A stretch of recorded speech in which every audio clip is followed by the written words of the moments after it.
ಈ ಬೇಡ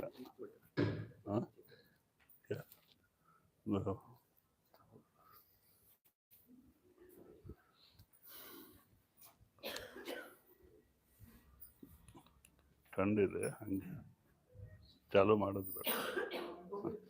ಹಾಂ ठंड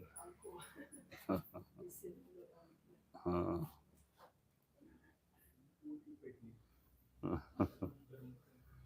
नहीं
जरा साफ कर जाना के आने के लिए ध्यान गैरों का उठा उसके बिछाने के लिए दिल का उजरा साफ कर जाना के आने के लिए ध्यान गैरों का उठा उसके बिठाने के लिए।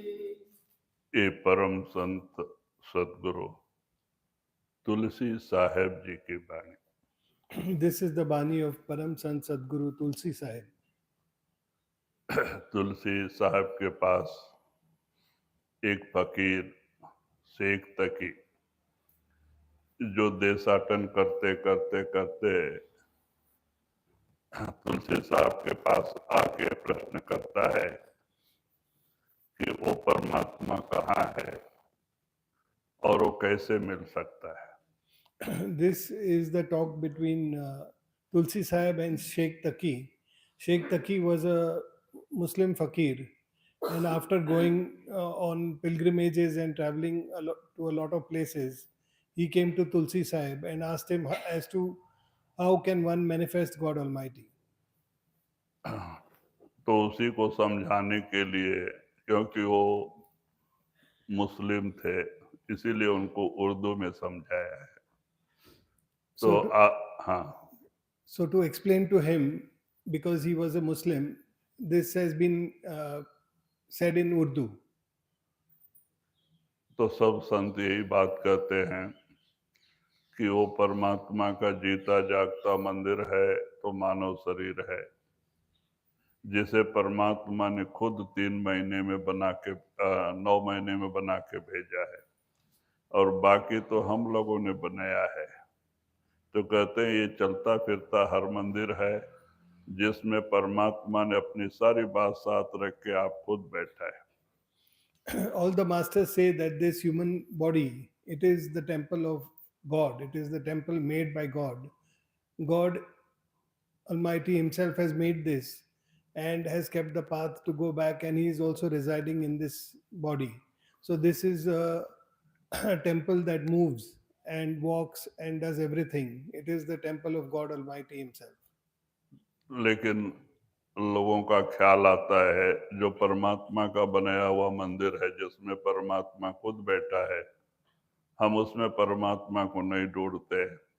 हम अपने बनाए हुए ईंट और पत्थर के मंदिरों में जाके परमात्मा को ढूंढते हैं। But unfortunately, all of us spend our lives searching for God Almighty in the temples which are man made. We go to all those temples and mosques and churches and search for Him, but whereas He is actually within us.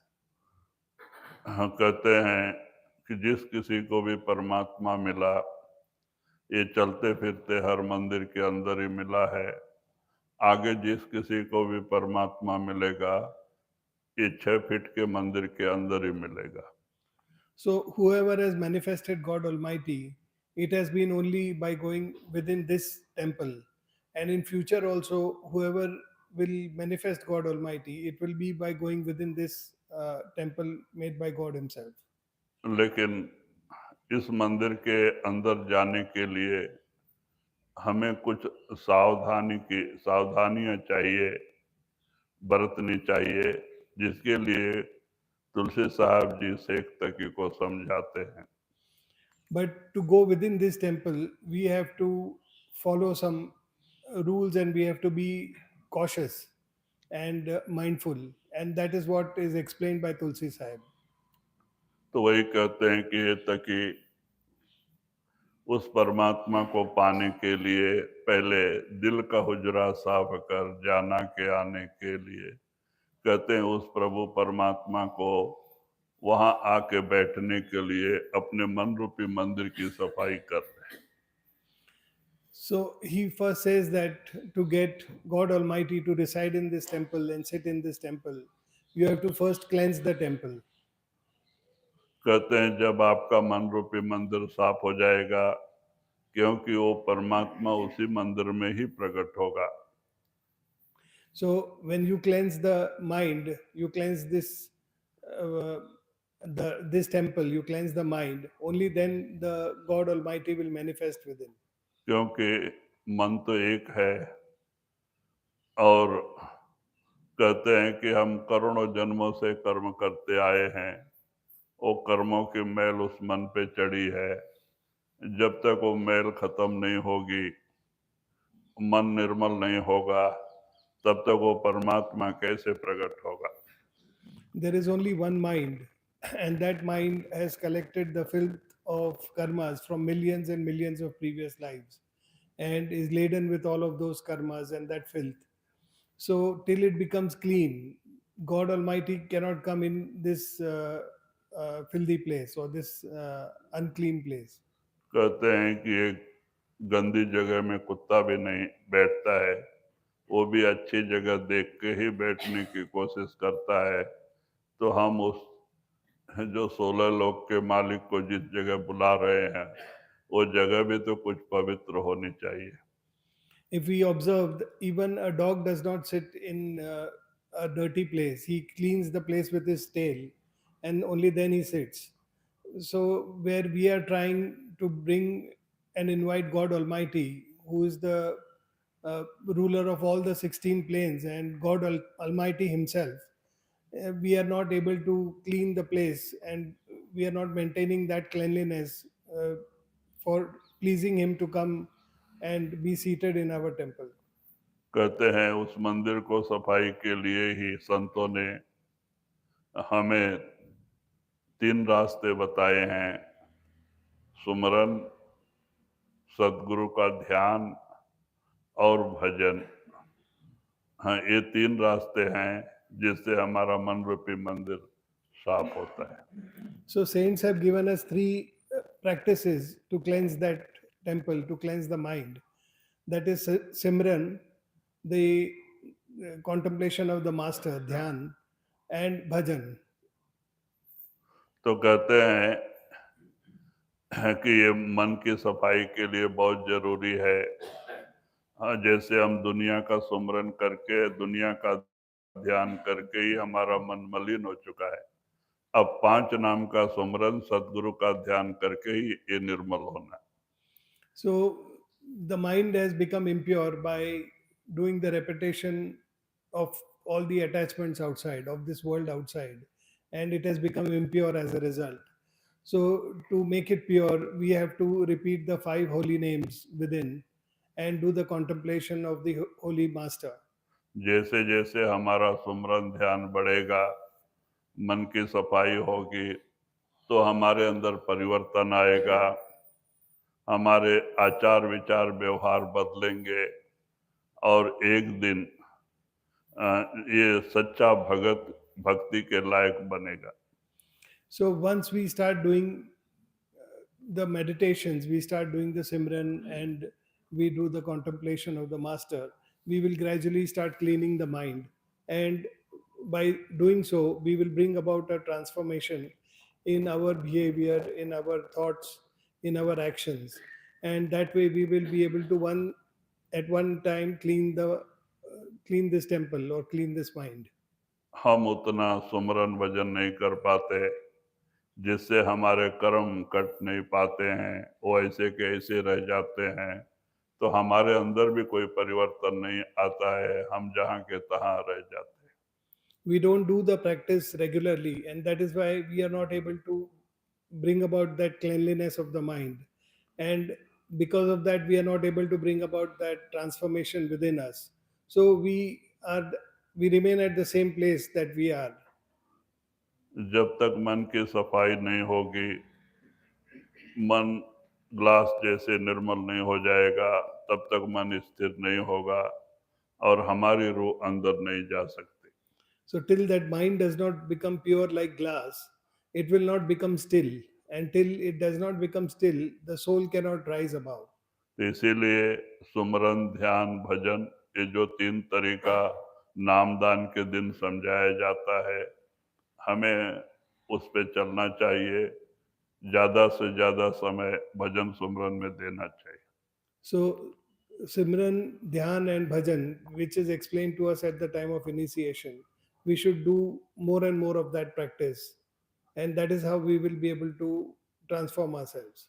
जैसे हम रात दिन दुनिया की चिंता करते हैं और रात दिन उसे पाने की कोशिश करते हैं, ऐसे हमें नाम की चिंता होनी चाहिए, गुरु को अंदर प्रकट करने की चिंता होनी चाहिए और वो लगन ना होने से हमारा भजन नहीं बनता। We day and night we keep thinking about this world, about so many things that we desire, and about our attachments outside. But we do not have that same kind of feelings towards our meditation and towards our dhyan bhajan. So when we start thinking like that, and we start getting worried about our simran bhajan dhyan, and start doing it as the master is telling us, only then we will be able to bring about that change. ज्ञान गैरों का उठा, उसके भी डाले ध्यान गैरों का उठा उसके बिठाने के लिए चश्मे दिल से देख यहाँ जो तमाशे हो रहे। तो वही तुलसी साहब कहते हैं ताकि जिस मन रूपी मंदिर में, क्योंकि हमारे दोनों आंखों के बीच में जहां मन बैठा है वहां 4 अंतःकरण हैं। मन, बुद्धि, चित्त, ममकार। मन हेड है, संकल्प उठाता है, संकल्प मन में उठता है। मन में जो संकल्प उठता है बुद्धि उस पर विचार करने लगता है, ये मंत्री है। और बुद्धि में जो विचार चलने लगते हैं चित्त रूपी कैमरा, चित्त जो है उसका फोटो अंदर लाके खड़ा कर देता है और फिर उसी चिंतन का रूप हो जाना ममकार होता है, यानी उसका प्रभाव मन पे पड़ जाता है, मन मलिन हो जाता है।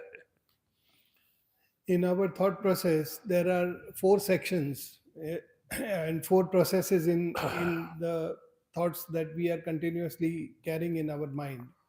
At the eye center, we keep thinking. And when we say we are thinking, there are 4 parts to that. The first is the thought. So, uh, first you get a stray thought, and then the intellect starts acting. So, first is the mind, which gives the thought. The second is the intellect. So, as soon as that thought comes, it starts rationalizing that thought. That is your intellect. After it starts rationalizing, immediately there is a faculty of contemplation in the mind. So immediately that thought is contemplated upon, and a picture of that thought comes, and we start visualizing that thought.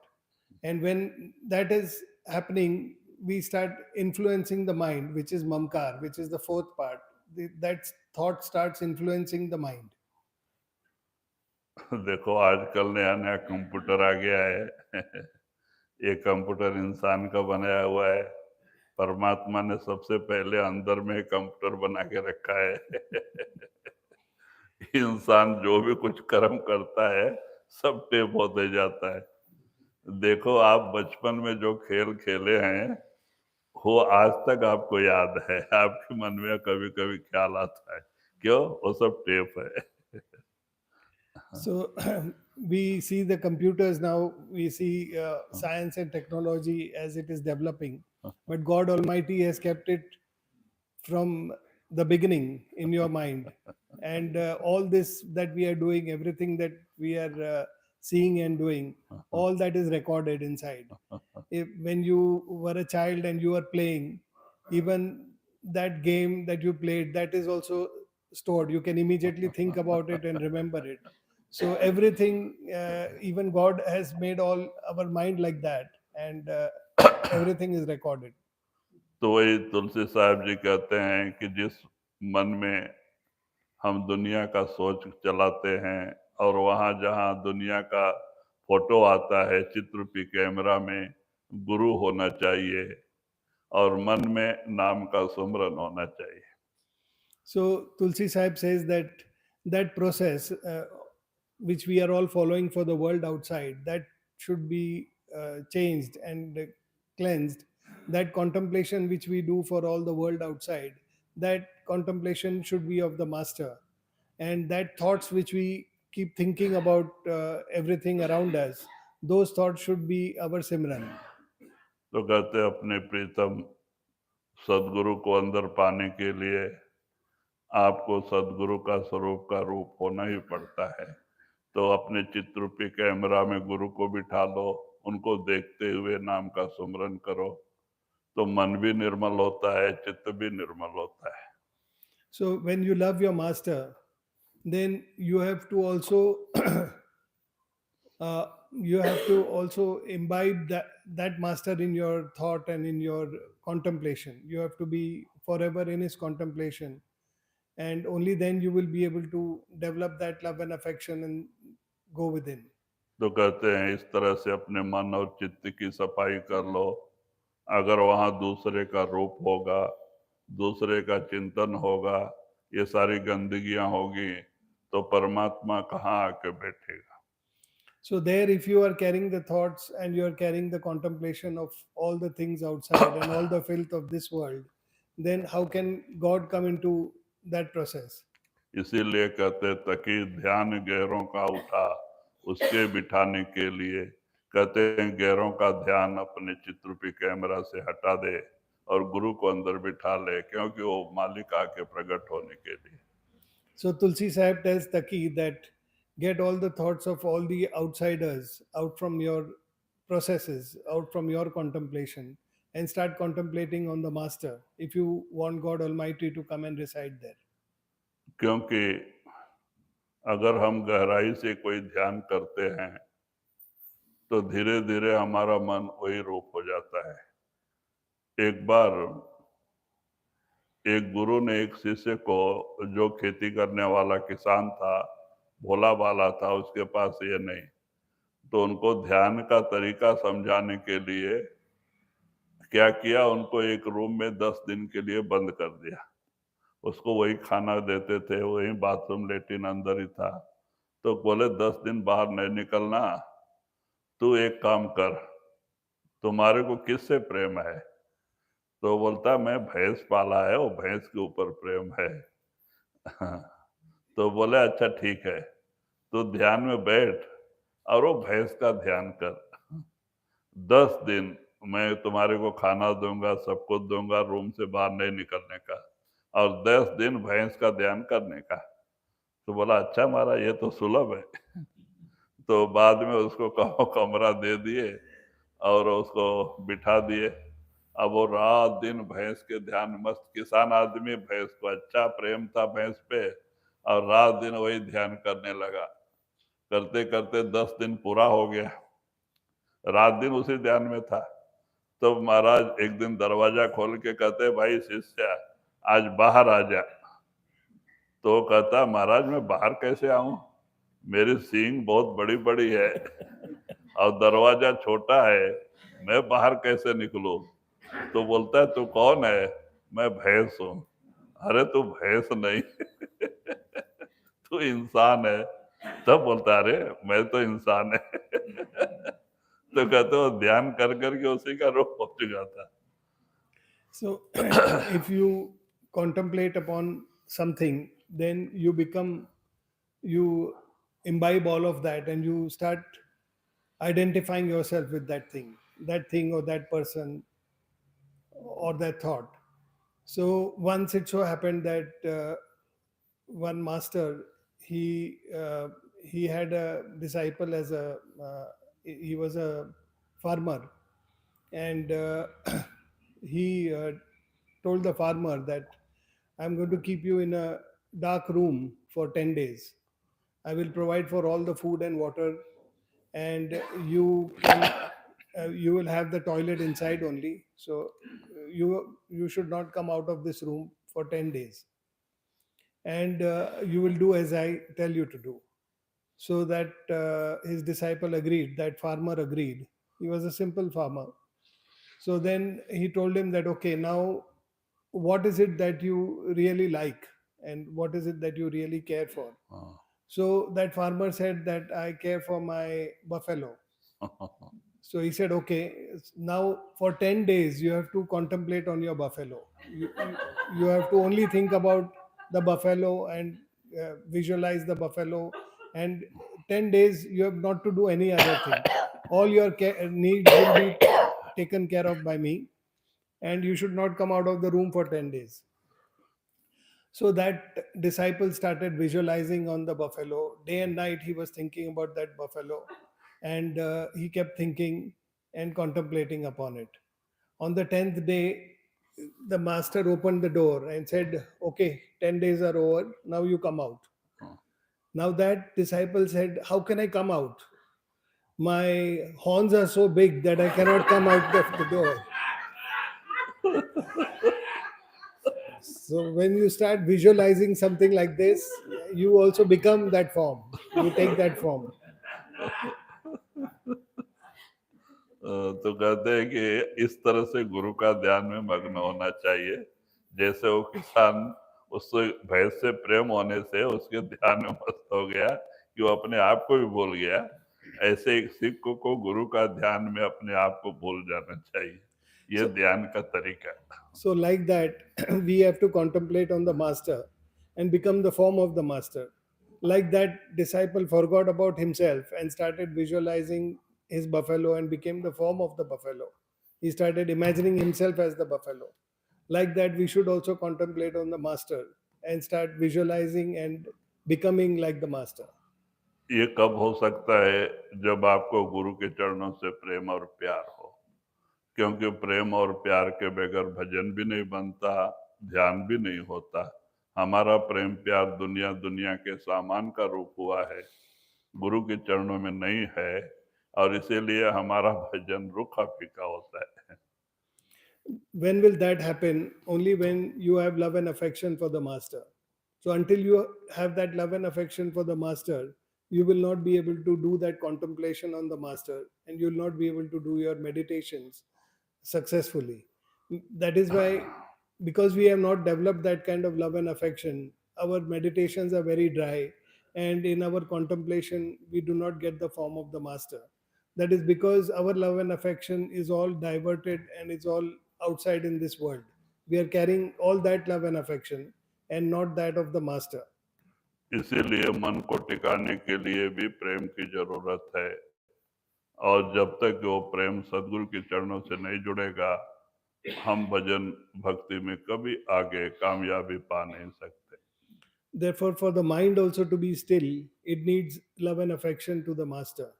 So, till we don't have that love and affection for the master, true love and affection, we will not be able to tread on that path successfully. एक गुरुमुखों की हालत देखो, उन्होंने अपने सदगुरु से किस तरह का प्रेम और प्यार किया। अजैब सिंह महाराज जी का भजन पढ़ के देखो, एक एक वाणी में कितना सदगुरु का विश्वास और प्रेम झलकता है।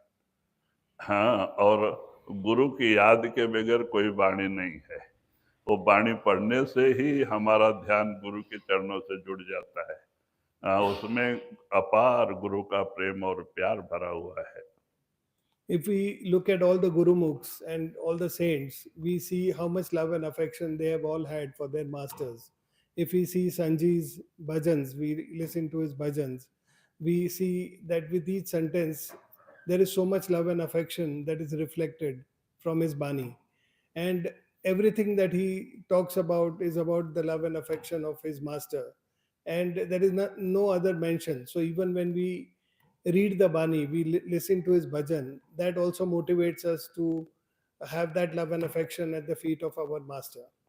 तो चाहिए दुनिया कारोबार करे, क्योंकि दुनिया कारोबार करना अपना फर्ज है, जवाबदारी है, लेकिन दुनिया झूठी है। एक दिन इसे छोड़ के जाना है। इसीलिए प्रेम प्यार दुनिया से हटा लें, सदगुरु के चरणों से जोड़ लें, गुरु का बन के दुनिया में कारोबार करें। हमेशा गुरु गुरु। अर्जुन देव जी किस तरह से अपने गुरु के प्रेम में मस्त थे, जो कि उनके पिता ही गुरु थे, लेकिन उन्होंने पिता को पिता नहीं माना, परमात्मा माना। We should go about doing our regular work in this world, because that is our responsibility, that is our duty, that is our dharma. We have to do that. But we should remember and not forget this, that the world is not permanent, the world is not real.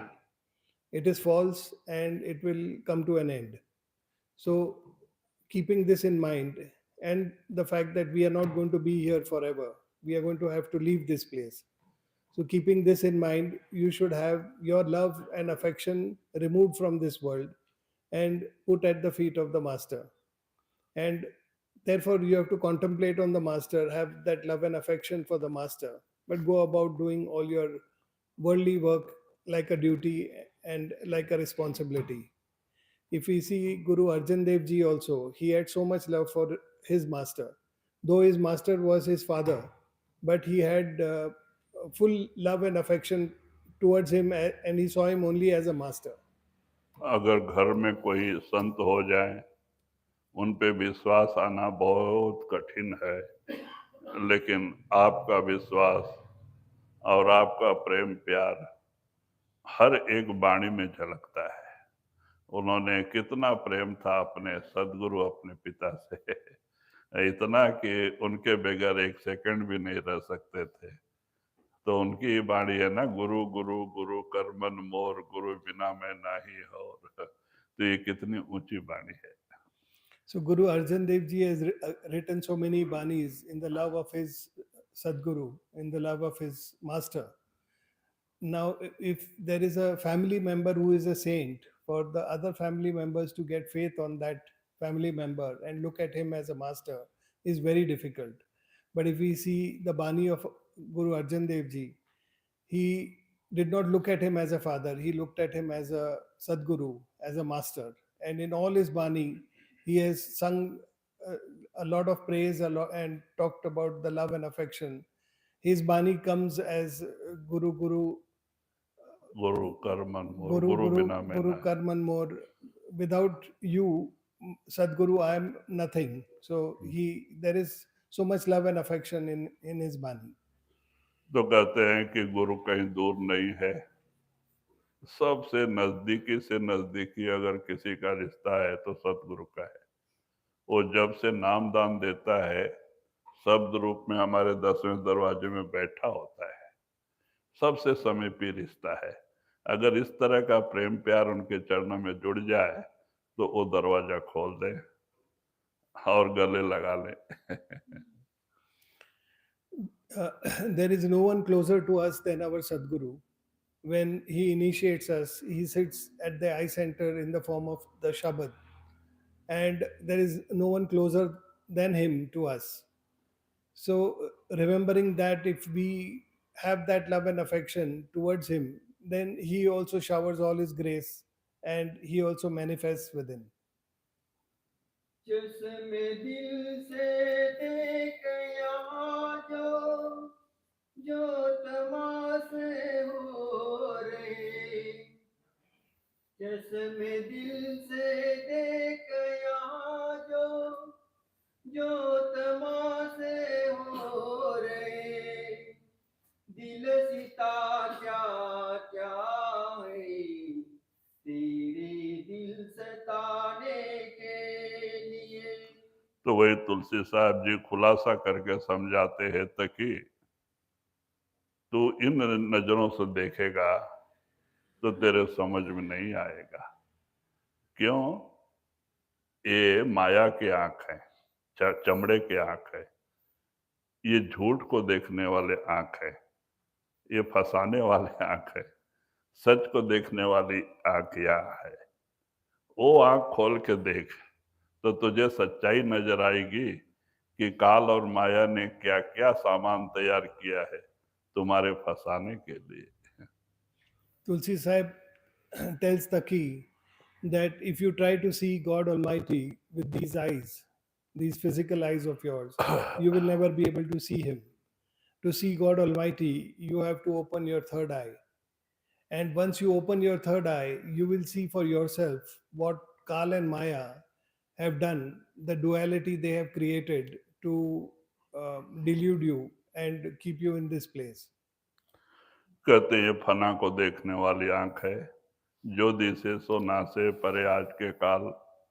इन आंखों से जो भी कुछ दिखता है सब नाश होने वाला है, लेकिन सच को देखने वाली आंख, ये तीसरी आंख, वो ज्ञान की आंख है। तो इसीलिए कहते हैं कि इस ज्ञान की आंख खोल के तू देख, क्या क्या तमाशे हो रहे। काल ने तुझे फंसाने के लिए क्या क्या सामान तैयार किया है कि ये भक्ति करके इससे निकल के जाने नहीं पावे।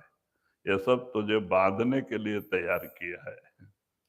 So, with these eyes, you can only see everything that is destructible. There is, and everything that is false, and the duality, only that you can see with these eyes. And the eyes of knowledge, that is your third eye, is within. And with that eye of knowledge, if you see, then you will see for yourself what Maya and Kal have created here and all the delusions they have done to make sure that you are not going back to your true home, to keep you entangled in this place. You can see for yourself. कहते हैं इन आंखों से नासवान चीजें दिखती हैं। देखो हमारे आंखों के नीचे सब देवी देवता बैठे हुए हैं। बुधा स्थान में गणपति है, इंद्रिय स्थान में ब्रह्मा है, नाभि स्थान में विष्णु लक्ष्मी है, हृदय स्थान में शिव पार्वती और कंठ स्थान में आदि शक्ति दुर्गा, इन तीनों की माँ। अब डॉक्टर ऑपरेशन रोज करते हैं, पेट का भी हार्ट का भी, तो कहीं उनको यहाँ तो विष्णु बैठे हुए हैं नाभि स्थान में, लेकिन वो डॉक्टर को कहीं विष्णु नजर आते हैं। हार्ट का ऑपरेशन करते ओपन सर्जरी, तो कोई शिव पार्वती नजर आते हैं? कहते नहीं। क्यों? ये पन्ना को देखने वाली आंख है। ये चर्म चक्षु न लच्छे, ज्ञान चक्षु निरक्षे। सच्चाई को देखने वाली आंख और ज्ञान की आंख है। तो उसको चश्मे दिल से देख यहाँ जो जो तमाशे हो रहे, वो कहते हैं कि ये तकी तू चश्मे दिल ज्ञान की आंख खोल के देख कि यहाँ पे काल और माया ने क्या क्या तमाशा बना के रखा है जीव को फंसाने के लिए। So these eyes, which are your physical eyes, they can only see the falsehood. They can only see everything in this world which is destructible. We see for ourselves, and we know that there are 6 chakras within the body. At the lowest level, you have Ganpati, and at the level of the genitals, it is Brahma, and then at the navel, it is Vishnu and Lakshmi, and at the level of the heart, it is Shiv and Parvati, and their mother at the level of the throat, which is Adi Shakti or Durga or Maya. So these are all residing, they are very much there in the body. And if we see that someone does an operation, some doctor operates and opens the stomach, he cannot see Vishnu there, he cannot see Parvati. Likewise, you have so many open heart surgeries, nobody has seen a Shiva and Parvati there. But that doesn't mean they are not there. It is only that these eyes are unable to see them. So that is what Tulsi Sahib is saying, that you don't see with these eyes, you see with the eye of knowledge, that third eye. And when you see and open that third eye and see with that eye, only then you will see that what kind of circus Kal and Maya are doing, what kind of fictions they are doing and trying to keep you deluded in this world. अगर हमारी तीसरी आंख खुल जाए तो हम अंदर देख सकते हैं, एकदम करेक्ट जैसे वो हैं वैसे ही अंदर नजर आते, प्रत्यक्ष। बाहर तो हम ईंट पत्थर के बनाए होते हैं, लेकिन अंदर में प्रत्यक्ष बैठे हुए हैं ब्रह्मा विष्णु महेश्वर, सब एकदम वैसे के वैसे ही नजर आते हैं जैसे वो हैं। तो सबका दर्शन होता है, लेकिन इन आंखों से रक्त मांस मज्जा ही नजर आता है, गंदगी गंदगी नजर आती है। When you go within to the 10th door, you will see for yourself all of these gods and goddesses in these chakras are there exactly as they are described. And they are very much there. And all of them outside, people make different sculptures of theirs by brick and mortar. But inside, you will see for yourself the real uh, deities, the real gods and goddesses who are there in all of these chakras.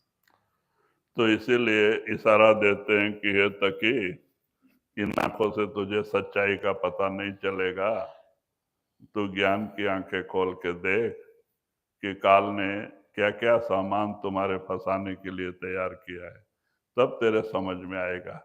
अगर हमारी तीसरी आंख खुल जाए तो हमें सैकड़ों अपने जन्म की खबर हो जाती है, यानी पिछला, आगे का नहीं, जहां से हम आए हुए हैं। सैकड़ों जन्म की दिखाई देने लगता है कि हम किस किस शरीर से आज इस स्टेज पे हैं, आए हुए हैं। So therefore Tulsi Sahib says that you open that third eye, you open that eye of knowledge, and you can see for yourself and you will know reality. When we go within, we also see all our previous lives, what all we have done in those lives and how we have come here. and what is the cause effect of those lives and everything. All that is very crystal clear. You do not get to see the future, but you get to see all your previous lives. तो इसीलिए सब संत महात्माओं ने हमें अंदर जाने का रास्ता दिया है और बाहर का रास्ता नहीं बताया है। कहते हैं कि जब आपको संत मत की समझ आ जाती है तो साधन से लग जाओ, अंदर जाओ। अंदर गए बगैर आपका भ्रम दूर नहीं होगा। So the masters have given us that path to go within. They have not given us a path outside. They have told us the way within. And only by doing the practice that they have said, we can actually go within and see for ourselves. एक दिल को तमन्ना उस पे और ज्यादा विष, एक दिल को तमन्ना उस पे और ज्यादा विष, फिर ठिकाना है कहाँ उसके ठिकाने के लिए। तो वही से एक तकी को तुलसी साहब जी कहते हैं, तकी मन मंदिर तो एक ही है, उसमें लाखों करोड़ों संकल्प, आशा, तृष्णा, दुनिया की चिंता, राग, द्वेष सब भरा हुआ है। तो उसमें परमात्मा को आके बैठने के लिए जगह कहाँ है? ये कूड़ा कचरा जाए तो ना। So Sahib says that in your mind, where you want God to be seated, you have got millions of desires, you have got millions of wants, and you have got anger, and you have got lust, and you've got so many other things, all and so many worries, anxieties, all of that filled in this mind. There is no space for God Almighty to come and sit. So, till you get this rubbish out, you will not be able to make space for Him to sit. तो कहते इसीलिए तो मन रूपी मंदिर की सफाई कर ले। एक दिल लाखों तमन्ना, उस पे और ज्यादा हविस, उसमें आशा, तृष्णा, चिंता सब भरी पड़ी है, कोर्ट कचहरी, और उसमें मालिक को भी बुलाते हैं तो उसको बैठने के लिए जगह कहाँ है?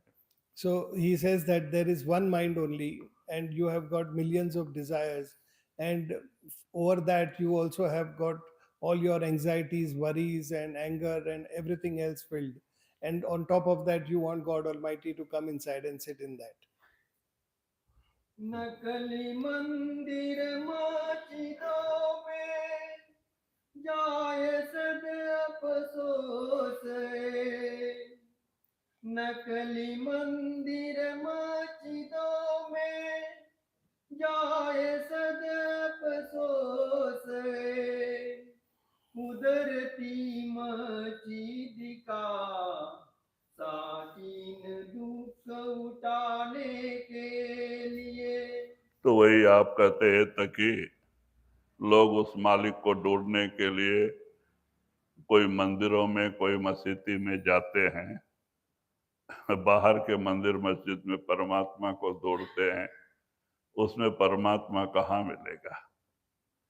तो कहते हैं लेकिन जो ये असली मंदिर है, मस्जिद है, जो ये 6 फीट का, जिसको परमात्मा ने 9 महीने में खुद बना के भेजा है, उस मंदिर में जहाँ परमात्मा बैठा है वहां परमात्मा को नहीं ढूंढते। So Tulsi Sahib says that you go out and you search in all the man-made temples and churches and everything outside. You go and search for God Almighty, and you do not search in your very temple, which is made by God. And He has taken 9 months to make this temple, and you are not searching for Him in His own temple. कहते हैं कि इस तरह से लोग, एक मुसलमान फकीर ने कहा है, मंदिर तोड़े, मस्जिद तोड़े तो भी कुछ नहीं मुजाका है, लेकिन दिल मत किसी का तोड़ी है तो घर खास खुदा का है। मंदिर में तो भूत डरे हैं, मस्जिद सबम सफाई है, लेकिन दिल दरगाह में झलकता नूर खुदाई है। क्या है हर इंसान के अंदर एक रोशनी छाई है, जो घटती बढ़ती कभी अवती ने एक राई है। कहते हो परमात्मा का प्रकाश आपके अंदर चमक रहा है। हाँ, हम जो है उसको बाहर ढूंढने के लिए जाते हैं, तो कहते हैं कि नकली मंदिर मस्जिदों में जाए सद अफसोस है। कहते हैं कि अगर कोई तोड़ दे, ये करे तो कोई पाप नहीं, लेकिन दिल मत किसी का तोड़। ये तो घर खास खुदा का है, किसी का दिल मत दुखाओ, उससे बड़ा पाप नहीं। क्योंकि ये जीता जागता हर मंदिर जिसमें परमात्मा बैठा है, अगर उस आत्मा को दुख होगा तो परमात्मा को भी दुख होगा, वो तुम्हारा भला नहीं होगा। So Tulsi Sahib says that you are going searching for him in all these outside temples, but you're not searching him in the temple that he has created.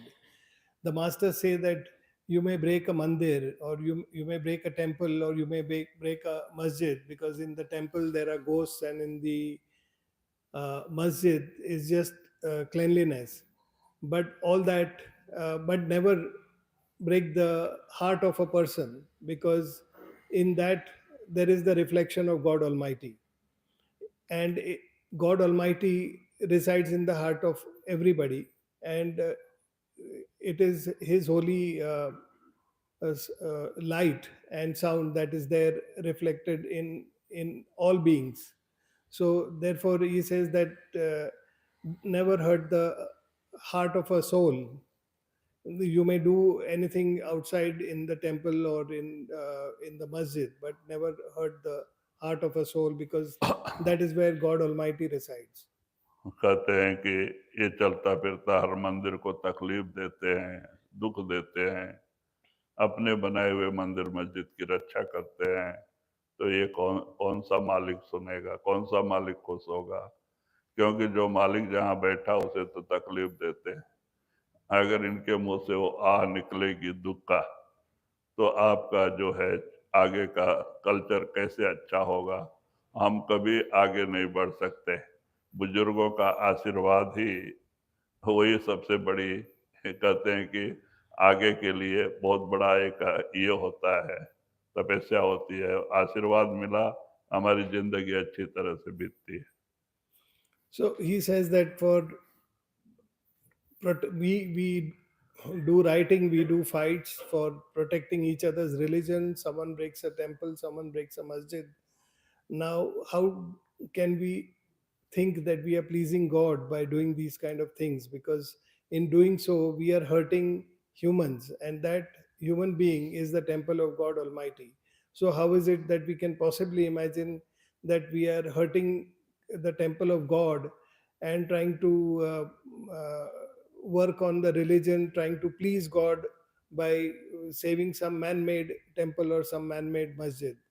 So that way God will never be happy with these kind of things, and humanity can never progress if we do and indulge in these kind of things against each other in the name of religion.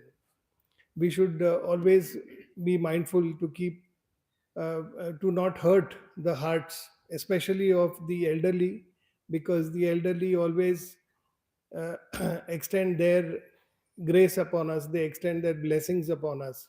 And it is, we should always make an effort to get the blessings of the elderly, because only then our life can be made, and not otherwise, not by hurting them. यही तुलसी साहब की वाणी जो हमने आगे लिया था, उसमें इन्होंने कहा है, तुलसी या संसार में 5 रतन है सार, साध संग, सद्गुरु शरण, दया, दीन, उपकार। कहते हैं कि साधु संतों का समागम, सदगुरु के शरण में जाना, उपदेश लेना, और दया, हृदय में दया भाव रहे, और दीनता, नम्रता लेके भक्ति के रास्ते पे चले, अहंकार ना आवे। अहंकार विनाश का कारण होता है। तो दीनता, नम्रता और उपकार, परोपकार का, ये 5 रत्न है। ये भक्ति के मेन अंग हैं। I had taken this Bani earlier of Tulsi Sahib, and in that, Tulsi Sahib in his Bani had said that there are 5 priceless jewels which are the cornerstones of devotion. The first is the साधु संग, going to the masters, the company of the saints. The second is the surrender to the saints. हाँ, And the Daya, third, दीन, उपकार. the third is compassion and humility and selfless service. So these are the cornerstones of devotion. One should always have, one should always imbibe all of these to be successful on the path of devotion. तो कहते ये गुण लेके अगर हम भक्ति के रास्ते में आगे बढ़ते हैं तो जल्दी हमें सफलता की मिल जाती है. So if we take these jewels and work upon them, then we get success on this path of devotion. कुदरती काबे की तू महराब में सुंदर से, कुदरती काबे की तू महराब में सुंदर से, आ रही दूर से सदा तेरे बुलाने के लिए. तो वही तुलसी साहब जी कहते हैं तकी ये कुदरती काबा है, तीर्थ है, इसी के अंदर जाके तो सुन, आ रही धुर से सदा तेरे बुलाने के लिए. वो सतलोक सचखंड से आके धुन यहाँ धुनकार दे रही है, वो तुझे अंदर बुला रही है.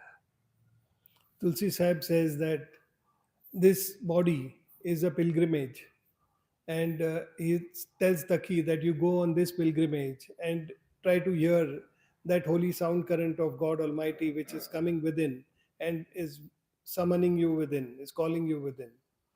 अभी हम तीर्थों में जाते हैं तो देवताओं का दर्शन करते हैं, स्नान करते हैं, सब करते हैं. तो ये सच्चा पेलिग्रिम माने तीर्थ है. इसमें जब हम चढ़ाई करते हैं तो सब देवी देवताओं का दर्शन होता है, और यहाँ आते हैं तो आत्मा और मन की बैठक यहाँ है, तो आत्मा भी नजर आती है, और थोड़ा ऊपर जाते हैं गुरु भी प्रकट हो जाता है. तो कहते हैं इससे अच्छा जो है कि तीर्थ और क्या है. In the outside pilgrimages, we go and we bathe in the waters and we do all those outward rituals, but the real pilgrimage is within. If we see, when we rise, when we gather our attention from the 9 doors, we cross all of the chakras, we see all these gods and goddesses within. And then when we come to the 7th level, we see the soul and we see the mind, and then we get the darshan of the Sadguru within, and then we go we manifest the holy sound current. So what can be a bigger pilgrimage than this, where you have crossed all the gods and goddesses and you have manifested the master and then God Almighty within. तो कहते हैं यहाँ पे वो तीर्थ नदी धारा शब्द की बह रही है, जिसमें स्नान करके हमारा मन एकदम निर्मल ग्लास जैसा साफ हो जाता है. करोड़ों जन्मों की मैल माने छूट जाती है, मन एकदम निर्मल हो जाता है शब्द को प्रकट होते ही. So we just bathe outside in those rivers, but the true river, the river of the holy sound current that is flowing at the above the eye level, when the mind goes and takes a dip in that holy sound current, it becomes pure like glass. All the karmas, all the burden of karmas gets washed away instantaneously. That is the true pilgrimage. That is how we get rid of all our sins, by taking the dip in that holy sound current. क्यों भटकता फिर रहा तू तलाश यार में, क्यों भटकता फिर रहा तू तलाश यार में, रास्ता शार गए दिल भर पे जाने के लिए. तो वही शेख तकी को तुलसी साहब जी कहते हैं कि हे तकी क्यों भटकता फिर रहा तू ऐ तलाश यार में. तो दुनिया में इधर उधर क्यों धक्का खा रहा है, उस मालिक को, अपने यार परमात्मा को ढूंढ रहा है. तो कहते हैं रास्ता सारग में है, परमात्मा से मिलने का जो रास्ता है वो सारग में है. हाँ, कहते हैं वो परमात्मा के पास जाने का रास्ता है, लेकिन गुरु कृपा के बगैर तो सारंग में प्रवेश नहीं कर सकता। So Tulsi Sahib says that he tells the key that why are you roaming around here and there in search of God Almighty? You're traveling to distant places and going here and there, but the true path to God Almighty is in the Sharag, and that Sharag is within and is shown by the masters. Sarang एक नाल है यहाँ पे आंखों के बीच में, ईड़ा पिंगला सुषुम्ना कहते हैं इसको हिंदी में, वो लोग उर्दू में सारक कहते हैं और सुषुम्ना को ही सारक कहते हैं। तो ईड़ा पिंगला नीचे है, वो जो जोड़ती है ऊपर आने के लिए ऋण को, और चेतन ऊपर आता है तो यहाँ सारग में प्रवेश करके ऊपर जाता है। तो सारग एक नाल है, जैसे बंक नाल ऐसे है। So Sharag is what is Sushumna in the Hindu scriptures. They in the Quran it is called Sharag. So Sharag is one can imagine it as a subtle vein through which the the uh, the soul, the attention of the soul or the soul moves. And there is Ida and Pingla at the base of the spine, and they connect up to the Sharag. So the attention of the soul gets collected through the Ida Pingla and come through the Sharag or the Sushumna at the eye center. तो कहते हैं वो सारग में प्रवेश करने का रास्ता कितना छोटा है, तो कहते हैं कि मुक्ति द्वारा साकरा राई 10वें भाग, मुक्ति का दरवाजा इतना छोटा है जिसके अंदर से प्रवेश करना और राई के 10वें हिस्से से भी छोटा है। So they describe this Sharag, this passage, as so subtle and so small that it is 1/10 the size of a mustard seed. उसके अंदर से हमारी आत्मा प्रवेश करके ऊपर जाना, मन और आत्मा। लेकिन हमारा मन तो हाथी बना हुआ है, तो वो अंदर कैसे जा सकता है? So the soul and the mind have to go inside this passage and get free from the bondage of this body. हाँ, But it is so fine and it is so subtle, whereas the mind is like an elephant. So to get the elephant inside, that is the difficulty. तो सुमरन ध्यान कर करके मन महीन कर लीजिए, तब पीऊ लागे हाथ।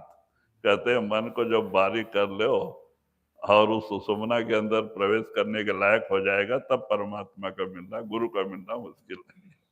Therefore, the masters say that you keep working on your mind, make it more and more subtle, make it more and more refined. And when you do that, then meeting and manifesting the master within is not difficult. तो वही कहते हैं कि क्यों भटकता फिर रहा तू ऐ तला से यार में, रास्ता सारग में है दिलवर के पाने के लिए। ये तकी रास्ता सारग में परमात्मा ने रखा है, वो बाहर नहीं है। So Tulsi Sahib says that why are you roaming here and there for getting your friend, God Almighty? The true path to get him is within you. It is in the Sharag. And once you go in the Sharag, you will be able to get your lover, your God Almighty.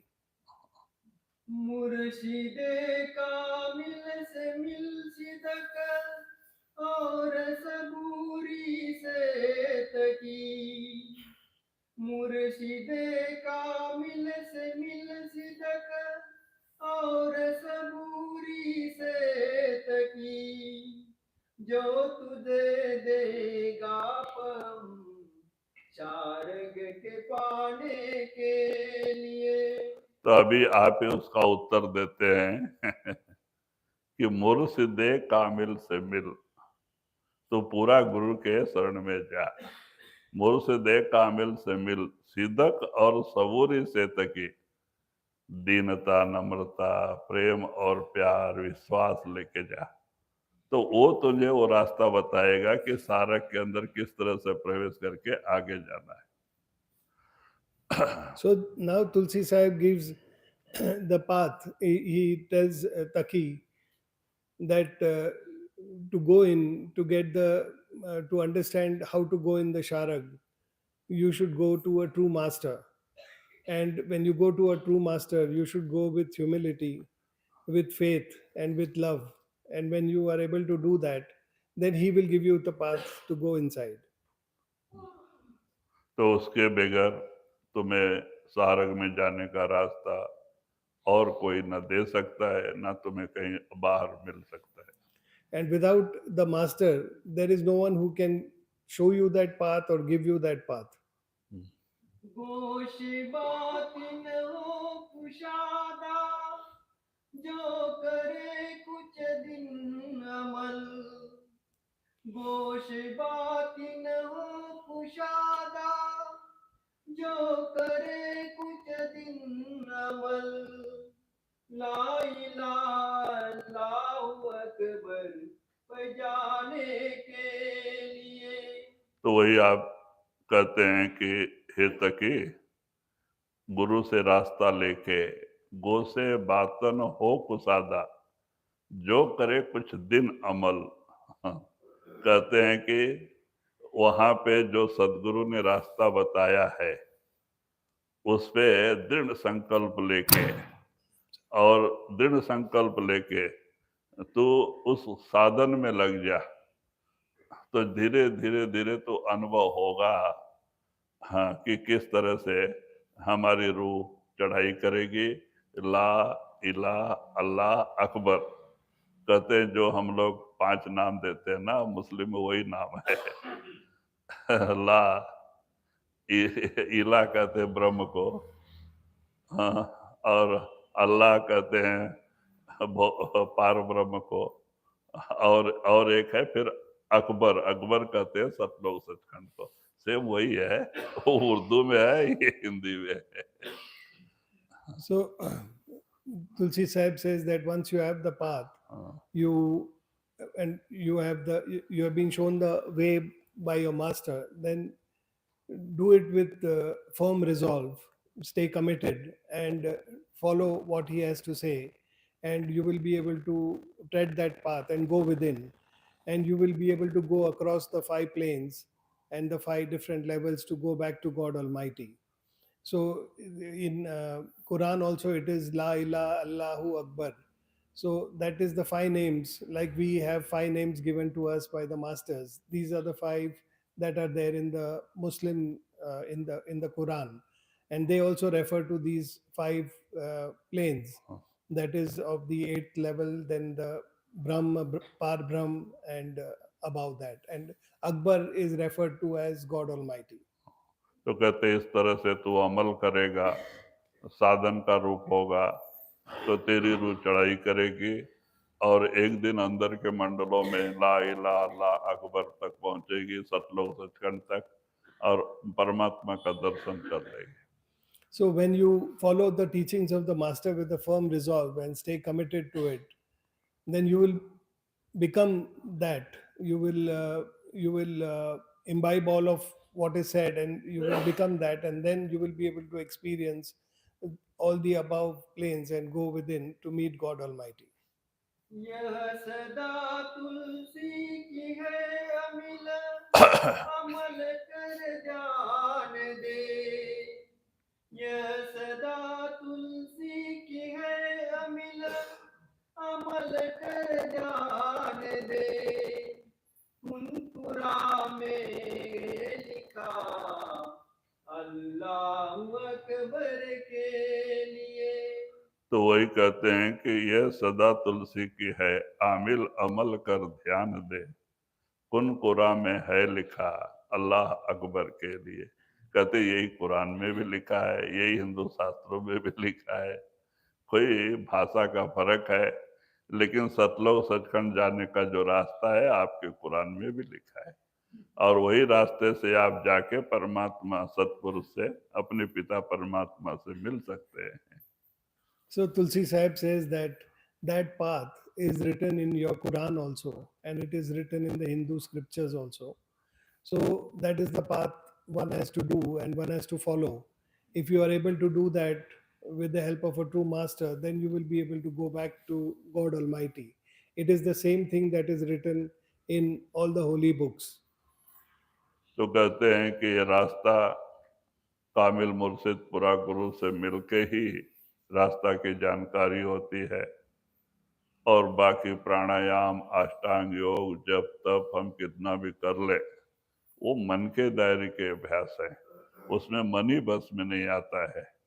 लेकिन रिद्धियां सिद्धियां आ जाती हैं अगर प्राणायाम साधन पक गया तो, लेकिन मन बस में नहीं आता, और मन जो है इनको नाचना चाहता है। इसीलिए तो बाबा सोमनाथ महाराज ने 25 साल प्राणायाम साधन करके सिद्ध पुरुष हो गए। मन बस में नहीं, क्या फायदा। तो फिर बाद में और भी गुरु शोधन में निकले। तो जब 4 साल के बाद ब्यास में सावन सिंह महाराज मिले, सत्संग सुना, तब जाके तसल्ली आई। So, if we follow the teachings of the masters, we will be able to go within and we will be able to manifest the master and manifest God Almighty within. And this is the path to go within. Outside, if we do the practices of pranayam or other austerities, penances, we are able to do all of that and even gain some mystical powers, gain at the physical level, but we do not get peace of mind by all those practices. If we want to rise above all of this and go to God Almighty, then we have to follow the teachings of the Master and take to that path. We can see Somnath Babaji also for nearly 25 years, he did pranayams and he had a lot of mystical powers and he had reached up to the level of Brahm. But yet he did not have peace of mind because all these do not, they are within the realm of the mind and they only make the mind stronger. So finally, for peace of mind, he went to Savan Singh Ji Maharaj and got initiated, and only after that he was able to go within and manifest God Almighty. ऐसे महाराज अजैब सिंह महाराज ने सारा साधन किया।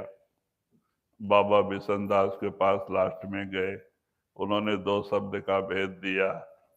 आपने प्राणायाम के जरिए 15 साल साधन किया, आपको भी रिद्धियां सिद्धियां हासिल हो गई, लेकिन मन बस में नहीं। तो उन्होंने कहते हैं महाराज और कुछ आगे का है तो दो। तो बाबा बिशनदास कहते हैं बेटा हमारे पास इतना ही है, अब जितना उनके पास था उतना ये पहुंच गए, आगे का उनके पास है नहीं। तो फिर इनकी शोध लगी हुई थी। तो बिशनदास ने कहा अच्छा बेटा तुम्हें अगर कोई कामिल मुर्शिद पूरा गुरु मिल जाए तो हमें भी बताना। तो देखो संजोग, जिस आत्मा की तड़प होती है परमात्मा उसे जरूर वो रास्ता माने उससे संतों से मिलाता है। सावन सिंह महाराज का जब ड्यूटी के समय मुलाकात हुआ, उनके सत्संग से प्रभावित हुए और वहां आते जाते रहे, यहाँ तक कि नाम भी मांगा और बाबा बिशनदास को भी लेके गए। वो भी नाम मांगे। तो सावन सिंह महाराज ने कहा कि बेटा तुमको नाम देने वाला कोई और है, वो आके देगा। और बिशनदास के लिए कहा, उनकी उम्र काफी हो गई थी, बोला कि आपको और कोई नाम लेने की जरूरत नहीं, आपकी अंदर में रक्षा हो जाएगी। क्योंकि ये अंदर गए थे सहस्त्र कमल तक, तो अंदर से अंदर ही संत अगर जबान दे दिए तो उठा ले जाते हैं वहां से। तो कहते हैं उनको अंदर से ही है कहते। तो कहने का मतलब कि फिर देखो कृपाल सिंह महाराज वो राजस्थान के रेडार प्रदेश में जीप लेके गए जहाँ कोई रास्ता नहीं था उस समय, और जाके वहां पे उन्होंने नामदान दिया, तब जाके तसल्ली आई। तो कहते हैं प्राणायाम अष्टांग योग जब तब से रिद्धियां सिद्धियां मिल जाती है, लेकिन अंदर शांति नहीं मिलती। So even we have seen in the case of Sanji, Sant Ajaib Singh Ji, that he also did all these pranayams. He also had got a lot of mystical powers. And after that, he went to Bishan Das Ji and got initiated in 2 names. He got initiation of 2 names. and he did the meditation as was told, and he also rose to the level of Bishandas ji. And after that, he asked Bishandas ji if there was a path further, and Bishandas ji said, "I only have up to this level. I am aware, and beyond this, we will have to search for a, a master who knows the further realms. And if you get one, then you should tell me also. I will also come." So it is always that providence provides for someone who really strongly wills for God Almighty, and with the will of Sanji, he eventually in his service got to meet Sawan Singh Ji Maharaj, and he used to keep going to Sawan Singh Ji Maharaj, and he took even Bishandas ji there, and Sawan Singh Ji Maharaj was also requested by him to give initiation, but then he was told that his master will come and give him initiation separately, and he will come on his own and give him initiation.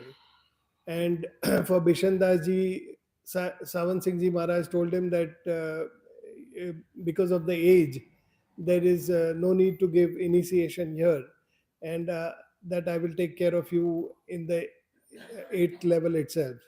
Because Bishandas ji had gone within, and for a saint, once he has given his word, it is not difficult for him to go and get salvation for a soul from there also. So, like that, pranayams, when one does, they get mystical powers, but the mind becomes stronger and there is no peace of mind. So, for that, one has to search for a true master, and only then one is able to manifest that master and go within and manifest God Almighty. यह सदा तुलसी की है अमिल अमल कर जान दे यह सदा तुलसी की है अमिल अमल कर जान दे कुनकुरा में लिखा अल्लाहु अकबर के लिए राधा।